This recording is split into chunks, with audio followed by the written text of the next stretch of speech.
Good evening students. एक बार फिर आप सबका ऑनलाइन क्लासेस में स्वागत है।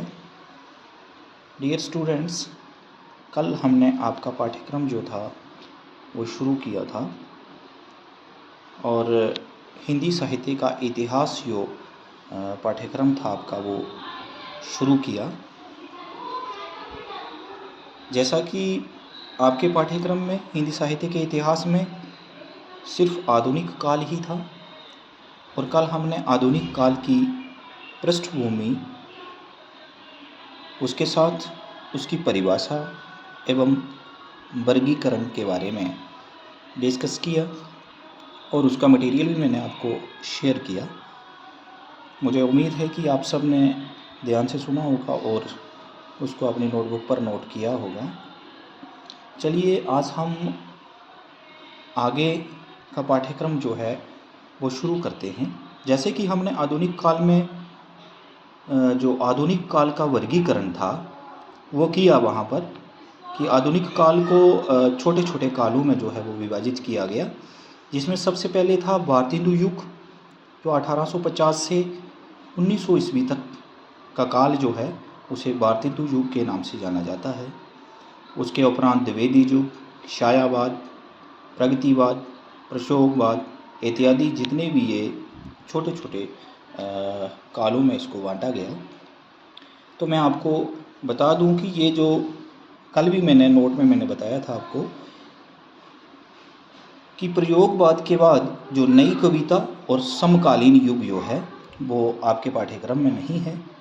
हमने सिर्फ प्रयोगवाद तक ही पढ़ना है और ये जो भारतेंदु युग, उसके उपरांत द्विवेदी युग, छायावाद, प्रगतिवाद और प्रयोगवाद जो है, इनके जो इम्पोर्टेंट जो प्रश्न हैं, जो मुख्य प्रश्न हैं हमारे पाठ्यक्रम में जो एग्ज़ाम में आते हैं वो उनकी प्रवृत्तियां ही हैं,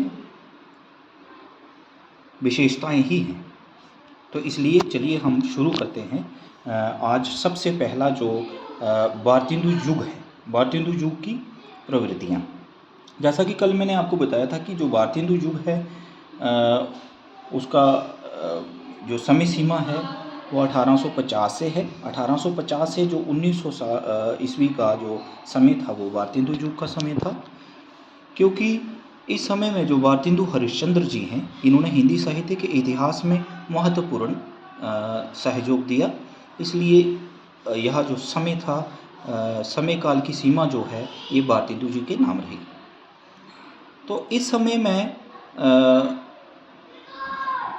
जो पुराने हिंदी साहित्य के इतिहास में जैसे कवि लेखक जो थे वो पूरी तरह से स्वतंत्र नहीं थे। जैसे हम रीतिकालीन जो काव्य है उसके विषय में आपने 11th में पढ़ा था। तो यहाँ पर आकर के 1850 जो यहाँ पर आधुनिक पृष्ठभूमि है जो जिसकी जब आरंभ हुआ, तो ये जो कवि हैं, लेखक जो हैं, इन्होंने थोड़ा सा स्वतंत्र होकर के लिखना शुरू किया और इसमें नवीनीकरण जो है एक नए तरीके से साहित्य लिखना आरंभ किया।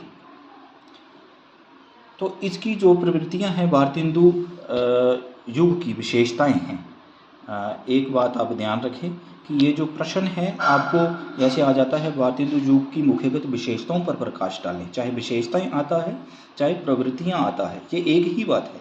कुछ स्टूडेंट्स जो हैं वो थोड़े से कंफ्यूज हो जाते हैं जब प्रश्न आता है। ये एक ही बात है, भारतेंदु युग की प्रवृत्तियां आता है या विशेषताएं आता है।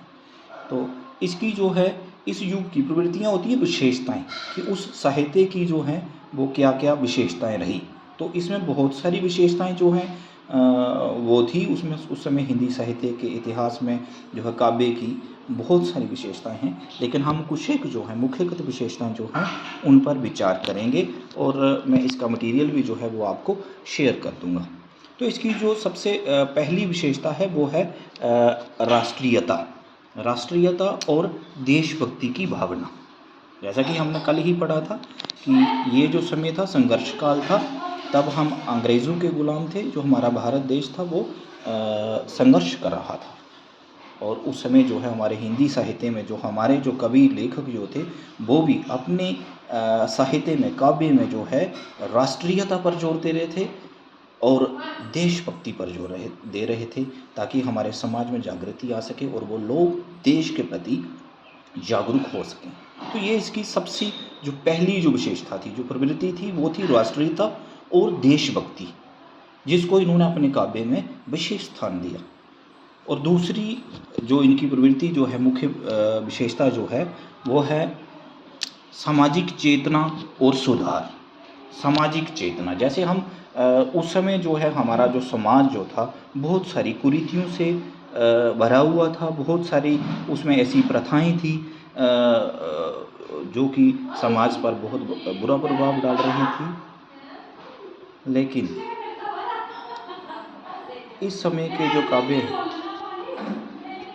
जो साहित्य है, उसमें उन्होंने इस तरह का लेखन किया कि जिसमें बाल विवाह हो गया, विधवा जो औरतें थी उनकी जो दुर्दशा है, और इसके अलावा जो रूढ़िवाद था, जो ऐसी बुरी परंपराएं थी, उनसे ऊपर उठने का जो है उन्होंने प्रयास किया। उन्होंने काव्य के माध्यम से, साहित्य के माध्यम से समाज के सामने रखा। ये उनकी एक बहुत बड़ी विशेषता थी, प्रवृत्ति थी, सामाजिक चेतना और सुधार। उसके साथ तीसरी जो विशेषता है, प्रवृत्ति है, वो है हास्य एवं व्यंग्य की प्रधानता। हास्य क्या होता है? हास्य से हम जैसे विनोद करना, किसी के ऊपर मजाक करना, और उसके साथ व्यंग्य करना, किसी के ऊपर तंज कसना। जैसे कि हम जानते हैं उस समय अंग्रेजी सरकार थी, तो उनके प्रति इनका जो था आक्रोश था, उन्हीं के ऊपर इन्होंने जो है हास्य, और उसके साथ साथ समाज में जो रूढ़िवाद था, और उसके साथ जो हमारे पश्चिमी जो सभ्यता थी, जो अंग्रेजी सभ्यता थी, उसके ऊपर जो हमारे देश की जो संस्कृति थी, उससे हट कर के जो संस्कृति थी, उस पर उन्होंने जो है व्यंग्य जो है वो अपने साहित्य में जो है रचा, और उन्होंने अपने साहित्य में इसको स्थान दिया। तो ये उनकी तीसरी जो थी, ये मुख्यतः विशेषता थी, हास्य एवं व्यंग्य की प्रधानता। और उसके बाद जो है फोर्थ जो है, चौथी उनकी मुख्यगत विशेषता जो है, प्रवृत्ति प्रकृति चित्रण। प्रकृति चित्रण से हम समझते हैं प्रकृति जैसे नेचर हो गया ये, तो उन्होंने अपने काव्य में जो है इसको भी विशेष स्थान दिया, जिसमें उन्होंने हमारी नदियों का, पहाड़ों का, या और जितने भी जो सुंदर स्थल हैं हमारे देश के, उसके माध्यम से कवियों ने काल्पनिक तरीके से जो है अपने काव्य में स्थान दिया इसको। तो ये भी उनकी एक मुख्यगत प्रवृत्ति थी, विशेषता थी, प्रकृति चित्रण। और उसके बाद एक और जो विशेषता है वो है खड़ी भाषा का प्रयोग। खड़ी बोली जो है, हिंदी भाषा, जैसे आधुनिक काल से पहले जितने भी जो युग हुए, काल हुए, उसमें जो है बहुत सारी भाषाओं का प्रयोग हुआ, जैसे अवधी हो गई, उर्दू, ब्रज भाषा इत्यादि भाषाओं का प्रयोग हुआ। धीरे धीरे जो है आधुनिक काल में जो भारतेंदु युग रहा, इसमें उन्होंने खड़ी बोली को जो है वो विशेष स्थान दिया। खड़ी बोली मीन्स उन्होंने क्या किया कि काव्य को सरलता से, और जो हिंदी साहित्य है उसको सरलता से समझा जा सके, मतलब सरल तरीके से, आसानी से समझा जा सके, इसलिए उन्होंने जो है खड़ी भाषा का प्रयोग किया इसमें। ये एक बहुत बड़ी विशेषता थी भारतेंदु युग की। जो कवि थे, उनके साथी कवि थे, उन सब ने, लेखकों ने हिंदी साहित्य में जो है इस भाषा का प्रयोग करना शुरू किया। और उसके उपरांत जो